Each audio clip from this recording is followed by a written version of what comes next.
I always thought it's bonsais as houseplants. That's a really common misconception. Originally, bonsai were grown in Japan and China, and trees were collected in the mountains and brought down to the city for the landscape. Now, I always thought that bonsai were little plants, but you have a plant here that's 3 or 4 feet tall. How old is this plant? It's remarkable, 75 years old and taken care of for all those years. And grown in this container? Remarkable, isn't it? Just lots of water. And how old is this little one? 40 years old. In this container? Just amazing how it was sculpted to look like a wild tree in nature. That's incredible. Now, I know a little bit about trees, and there must be at least 20 different species of trees here you have as bonsai. At least you can actually grow bonsai out of any type of tree. In fact, I have lots of trees that can be grown in the house. Would you like to get out of the rain? Take a look. Absolutely, yeah, let's take a look. You weren't kidding when you said you had a lot of different species of bonsai. Look at this place. Yeah, it's beautiful. There's a lot to look at. You know, before World War II, Americans didn't know very much about Japanese culture or bonsai. Now, these look like they do great outside, but it gets really cold here. We have to bring them inside for the winter? We bring them in September, and they actually need lots of light and water to take care of them, but they're not that hard to grow. Well, they look like these would be a little more work than your average houseplant. Well, that's what makes it such a great hobby. You need to learn how to wire, prune, and maintain this tree. It's very therapeutic. Have you ever grown one? I haven't. Well, let me show you. We have a workshop out here. So bonsai is the art of pruning and sculpting trees. Have you ever seen a tree like this? I plant these all the time. This is a Japanese white pine. How do you turn this into a bonsai? Like I told you earlier, bonsai is a hobby and an art, and so it's up to the individual artist to create a beautiful tree. And so in the pruning process, I'm going to teach you how to create a beautiful tree out of this. And the first step is actually finding the front and then finding the height. The Japanese have given us the rules, and now we just need to learn how to apply them. A trunk to height ratio is the first step in getting the right proportions in growing a bonsai. So what do you want that to be? Well, you actually want it to be, believe it or not, about 6 times the height of the trunk, but you don't need to be that technical. So these are the tools I use, Roger, for creating my bonsai. This is a concave cutter, a bonsai shear, a pair of wire cutters, and a root rake. They're a lot like the tools I use in landscaping, only on a much smaller scale. And they're highly specialized, but you can get by, quite frankly, with just a good pair of shears. I'm going to use my concave cutter to snip it right here, take the top right off this tree. What do you think of that? That's a pretty drastic cut. Well, you know, in your world, you're trying to grow trees to become big landscape trees, but in bonsai, we're trying to make a more miniature version of the outdoor natural form. So what's our next step? Well, the next step is finding the branches. So there's a first branch that we need to find, and that's usually the lowest and most powerful dominant branch at the bottom of the tree. Next, I pluck the needles off to prepare the tree for wiring and thinning the branches out. I start at the top and I work my way down to the bottom. Branch selection is very important. I've pruned out some of the smaller branches to simplify the overall effect of the tree.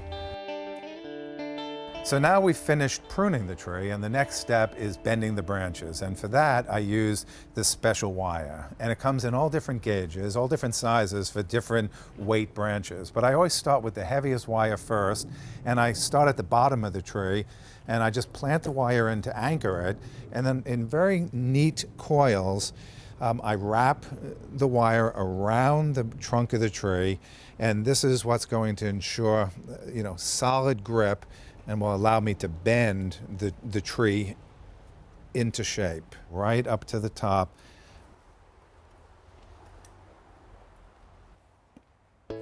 I use the lighter gauge wires to bend the smaller branches from the bottom. We actually will anchor that, and that's why I've cleaned the needles so that it doesn't damage it. And you start with one half, and then you come around to this other half here and work right on out to the tips, being very careful not to crush any of those buds.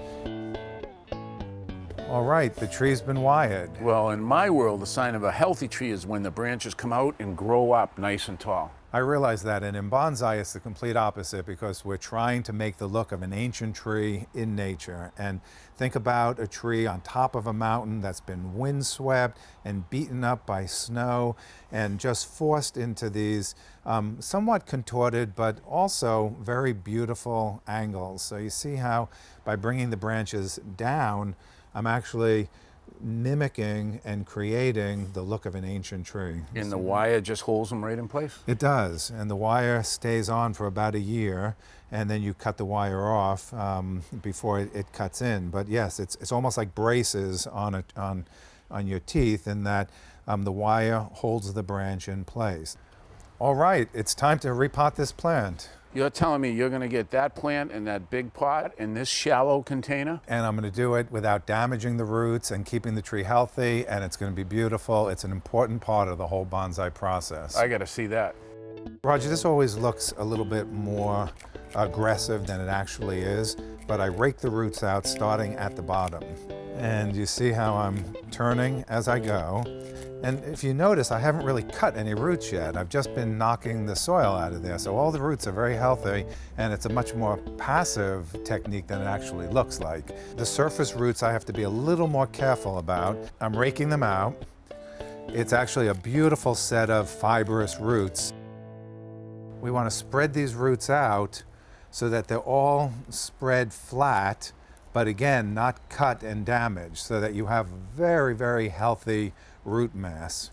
And now the tree is ready to be potted. So next I prepare the pot and I put the screens in the hole, and really that's no different than a house plant where you put a clay shard in the bottom of the drainage holes to keep the soil from falling out. But in bonsai everything is done with minimizing space because it's such a shallow container. And this is wire that's going to hold the screen in place. And this is a very important process of keeping the tree secure in the pot. So the wire is going to anchor the tree into the pot because the soil we use is very granular and the tree will have a tendency to vibrate out. So we have bonsai soil here, which is a very free draining coarse mix, and we've formulated it particularly coarse for this pine. Put it in the pot, about just an inch along the bottom just to get started. And then the positioning of the tree in the pot is usually about 1/3 off to the side, and with the apex greeting you, almost as if it's bowing forward. The branch off to the side, and then we use the wire to actually anchor the tree in the pot. So it's been prepared so that I can tighten up on it, give a nice twist to anchor it in. The other side gets tightened up the same way. And before you do the finishing touch, you really want to make sure that you have the front of the tree well positioned, well balanced, because it's going to be in here for at least another 3 years. And so the wire gets cut, and the final step is making sure that the new soil gets planted firmly in there. So you're planting the tree as you go, and it's a good time to start thinking about landscaping as well by maybe taking a rock, and I plant it in the soil so it looks like it's been part of the landscape for centuries. But as I'm working, I'm still planting the soil very carefully. To make sure there aren't any air pockets in the soil, I like to take the tree and dunk it in a basin of water. You see all those bubbles coming out? Yeah. Yeah, it only takes 20 seconds, but it's an opportunity to get all those little root hairs completely saturated. But after the first time, I just water it with a regular hose and a soft nozzle, just so the water penetrates right through the soil. Are we done now? Well, we can call it done, but I think putting moss on the tree is a great way to finish. Roger, why don't you put a piece on there? Oh, thank you.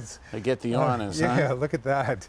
Look how beautiful that moss, and it gets actually, don't be afraid, don't be timid, press down, plant it, make believe it's a piece of sod. Nice. Yeah, everything in bonsai is done in miniature, but it's also done for the neatness of the effect. See, you really don't want it to float off. You want it to be planted just like a garden. Hey, that looks great. I can put you to work here.